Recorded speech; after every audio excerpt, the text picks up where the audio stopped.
في هذا الفيديو هذا غنكشف لك الحقيقه ديال هذه الصوره هذه اللي كيروجوا لها بعض الجزائريين، لك الحقائق ديال هذا الرابور ديالي والعلاقه ديالو مع الماسونيه اللي بدات تدق على الابواب، وغنفضح لك جميع الاسرار اللي مستحيل تطيح لك على بالك. داكشي باش ما نقول لك لا دير لا لايك لا متابعه، لانه انا متاكد الاسرار والفضائح اللي غنفضح في هذا الفيديو هذا ما غادي تخليه يفوت حتى 48 ساعه. غتجبر خوارزميات يوتيوب او جميع مواقع التواصل الاجتماعي انهم يحذفوا الفيديو من بعد 48 ساعه، كيف ما تحذف الفيديو ديال الياس المالكي والحقيقه ديالهم معنا ربطوا مع الماسونيه تفكير. وهذا ماشي هو موضوعنا اليوم. الموضوع ديالنا اليوم هو الرابور الامريكي ديدي، واللي كتعتبر من اشهر لي رابر في امريكان واغناهم، واللي قدرات توصلوا لأكثر من 120 تهمه اغتصاب بالتخدير واستعمار المخدرات. ومن بين هاد التهم هادو كاينين المشاهير اللي مستحيل حتى تحول لك على البال، المشاهير اللي معروفين بزاف. ماشي باش اول حاجه غنكشفوا هي الحقيقه ديال هاد الصوره هذه اللي كيروجوا لها بعض الجزائريين ديال ديدي مع جلاله الملك محمد السادس، وانا اللي متاكد من بعد ما بحثت في هاد الصوره هذه كيحاولوا فقط ينبشوا ويجبدوا لنا عيون اصلا هي غير فوتوشوب، وما كاين حتى شي صحه لهاد الصوره هذه. فبدا لي كنسدوا هذا الموضوع وهذا الشيء راه غير فوتوشوب وما عنده حتى علاقه بداكشي اللي كيروج بالكم، وبارك من هذا الحقد عندكم تجاه المغاربه،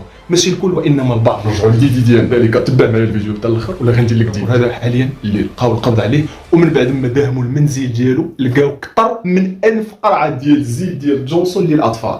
اشنو كيدير به هاد خونا؟ وداكشي باش اخوتي حضيو الاولاد ديالكم اللي كتصيفطوهم للمال ديالكم، راه اخوتي كاين اللي مريض نفسانيا بهذا الشيء، رغم تكون المقام ديالو عالي، رغم يكون كيف ما غيكون ما بقات الثقه في حتى شي واحد.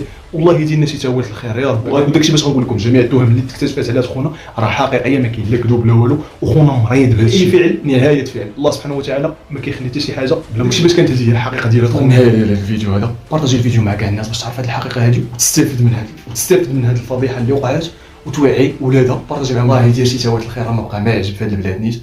ايوا تهلا.